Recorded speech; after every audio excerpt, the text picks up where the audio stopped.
قبل ما ابدا عايز اقول لك ان الانمي ده مش عادي، فيه كميه حماس اسطوريه تخليك تعيش كل لحظه فيه. صلي على النبي وركز معايا في البدايه عشان تحس بلذه النهايه. ويلا بينا نبدا الحكايه. ده هو ماتياس، كان رايح العاصمه عشان يقدم على مدرسته السحريه، ولكن وهو في الطريق حس ان في وحش جاي عليهم، والسواق ما صدقهوش لان مفيش وحوش بتظهر في المنطقه دي خالص. بس فعلا بيظهر وحش عملاق وقوي جدا، وماتياس بيخلص عليه في ثواني. السواق بيتصدم من القوة المرعبة دي. بعد كده ماتياس بيوصل للعاصمة وبيبدأ يستكشفها، وبيروح عند الحداد علشان يشتري سلاح يحارب بيه. ولما بيدخل بيلاقي هناك بنت بتكلم الحداد وبتقول له ارجوك صلح لي السيف ده بسرعه علشان التقديم على المدرسه بكره وانا محتاجاه ضروري. لكن الحداد بيرد عليها ده مستحيل، مش هلحق اعمله في الوقت ده لان انا كده محتاج حد يمدني بطاقه سحريه ضخمه. لكن البنت ما بتسكتش وبتفضل تتحايل عليه، وساعتها ماتياس بيسمعه وبيقول للحداد انا ممكن اوفر لك الطاقه السحريه الكبيره دي. الحداد ما بيصدقهوش وبيقول له ازاي ده انت حتى عندك الشاره الرباعيه الفاشله. الكلمه دي بتصدم ماتياس لانه مش فاهم ازاي الناس بتعتبر الشاره الرباعيه دي رمز للفشل. البنت بتدي للحداد الحجر السحري اللي هيستخدمه في السيف، وبتثق في ماتياس انه هيقدر يساعد. بيقعدوا هما الاثنين والبنت بتعرفها على نفسها وبتقول له انها اسمها ألما، وماتياس كمان بيعرفها بنفسه. ألما بتقول له ان هي بتقبل السيف ده لصاحبتها لوري، وبعد شويه لوري فعلا بتيجي. ماتياس اول ما بيشوفها بيتخض وبيعجب بيها على طول، وهي كمان بتبادله الاعجاب.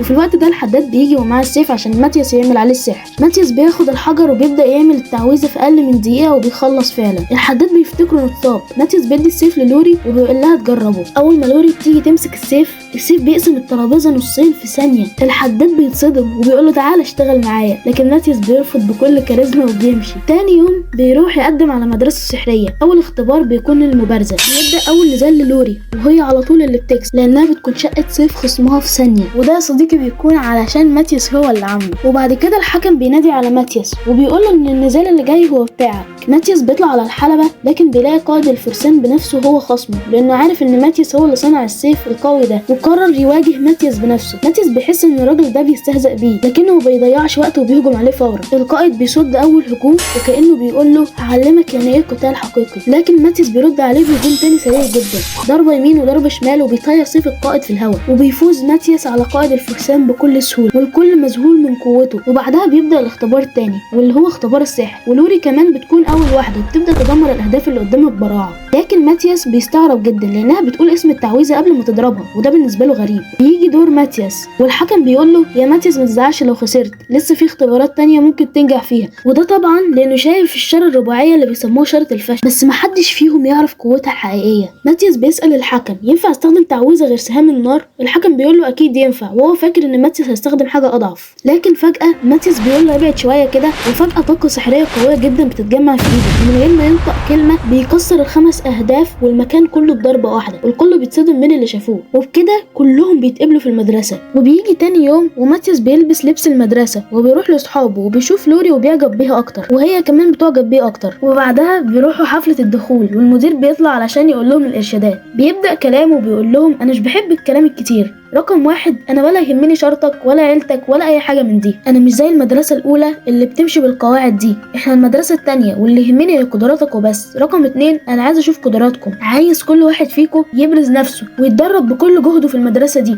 وبيكمل كلامه وبيقول خلاص كده بس قبل ما امشي ماتياس تعالى المكتب بعد نهايه الاحتفال. ماتياس بيخاف جدا وبيقول يعني انا كده هطرد من اول يوم. بيروح يخبط على الباب بس بيلاقي المدير وراه وبيقول له اتفضل يا ماتياس. فماتياس بيدخل والمدير بيقول له انت هزمت قائد الفرسان وكمان استخدمت تعويذ من غير ما تقول اسمها، وده نادر جدا، علشان كده انا عندي طلب منك صغير، عايزك تساعد المدرسه دي. ماتياس بيساله هما ليه الطلاب بيقولوا اسم التعويذه قبل ما يستخدموها؟ المدير بيرد التعويذه الصامته دي بقت تعويذ منسيه ومحدش بيستخدمها دلوقتي. ماتياس بيقول له بس ديت اقوى. المدير بيشرح له وبيقول له ان المدرسه الاولى في السحر هي اللي بتحدد باقي المدارس تتعلم ازاي، وهم شالوا التعويذه الصامته من المملكه كلها. ماتياس بيقول له طب ليه؟ ايه الحل؟ المدير بيرد عليه الحل اننا نفوز عليهم في منافسه المدارس بعد شهر، وعلشان نكسب لازم تعلم الطلاب والمدرسين هنا الالقاء الصامت، يعني من النهارده انت المدرس الجديد. بعدها بيروح ماتياس ساحه التدريب والمدرسين بيقولوا للطلاب النهارده ماتياس هو المعلم بتاع الكل وهو اللي هيعلمنا التعويذه الصامته. الفصل كله بيتصدم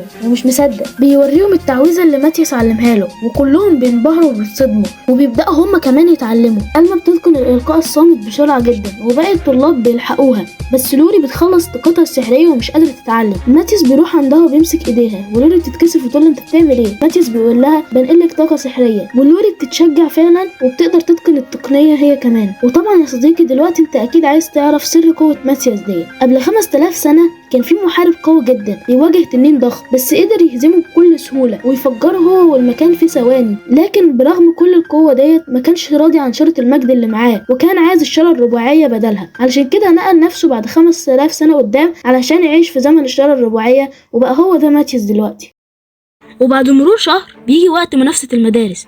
ماتياس وألما ولوري بيروحوا الاستراحة قبل القتال، وكلهم خايفين جدا لأن في واحد من المنافسين معروف إنه أقوى من ماتياس ب10 مرات، وكمان مدرستهم أصلا بتخسر في المنافسة دي بقالها 65 سنة متواصلة، لأن في كل مرة بيكون في المدرسة التانية شخص قوي جدا بيكسب بسهولة. ماتياس بيسألهم عن الشياطين، بس لوري بتقوله الشياطين دولت أقوياء جدا، ولو واحد فيهم ظهر المملكة كلها مش هتقدر تهزمه، بس ما تقلقش مفيش شياطين بتظهر هنا أصلا. الكلام ده بيهدي ماتياس شوية وبيطلع علشان المواجهة، بس أول ما بيدخل الساحة بيحس بطاقة غريبة مشؤومة جدا، كأن اللي هيقابله مش إنسان، كأنه شيطان.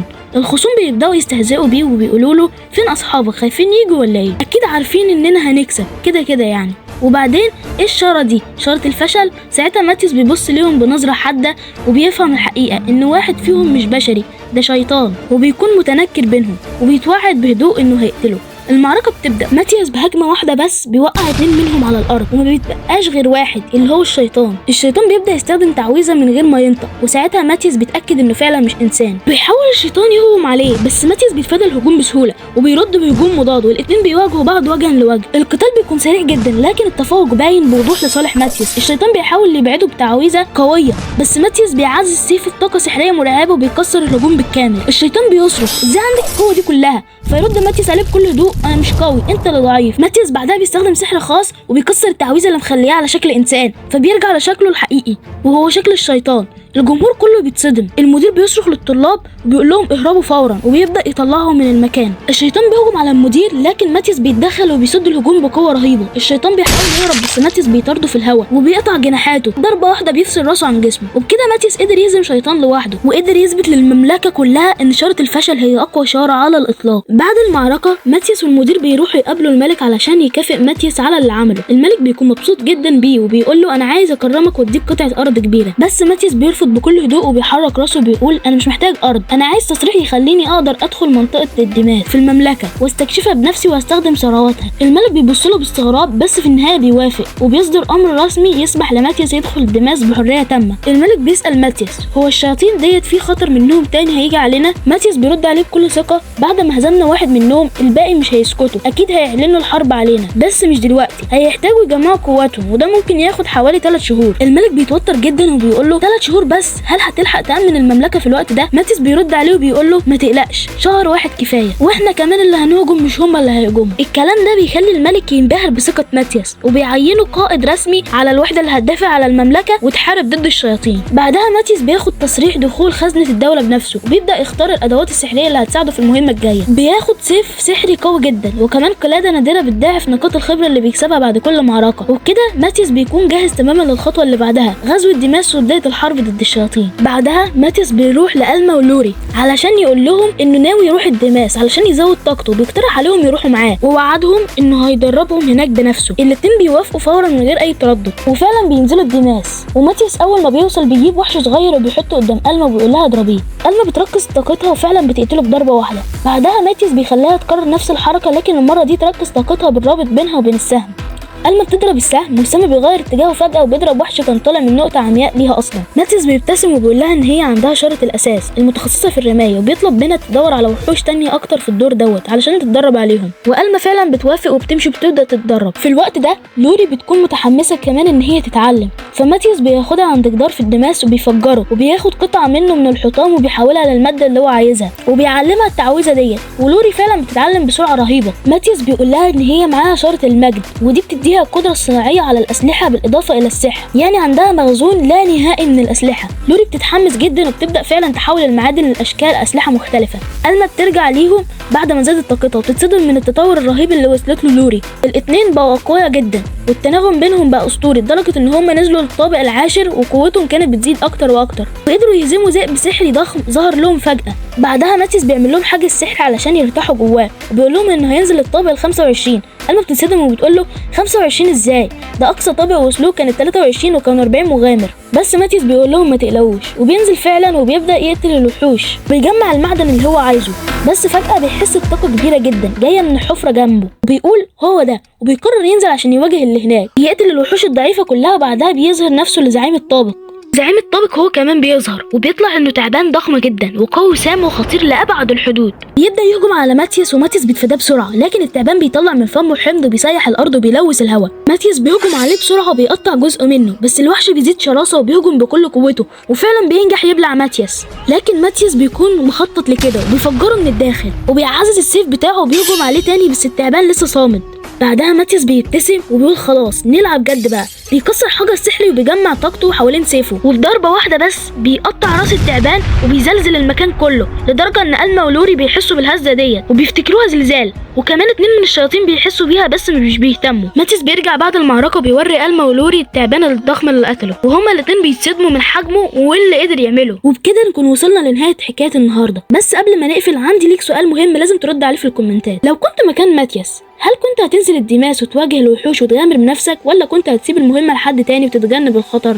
قولي رأيك بصراحة، خصوصا بعد اللي شفناه من قوة ألما ولوري والتناغم الخرافي اللي بينهم في القتال، واللي أثبت إن الفريق ده مش عادي أبدا. وبصراحة عايز أعرف إحساسك وأنت بتتفرج على الأنمي ده، هل يستاهل يكمل في السلسلة؟ شايف إن الجزء الجاي هيبقى أقوى ولا لأ؟ وإيه اللحظة اللي علقت معاك في الفيديو؟ متحمس أشوف إجاباتكم في التعليقات. ولو وصلت لحد هنا فده معناه إنك استمتعت بالفيديو، فما تنساش تعمل لايك علشان الفيديو ينتشر، واشترك في القناة لو لسه جديد معانا، وفعل الجرس علشان ما تفوتش أي جزء جاي من الحكاية. واوعى تنسى رأيك مهم وتعليقك بيفرق، وأنت السبب إن المحتوى ده بيكمل. أشوفكم في الفيديو الجاي، سلام.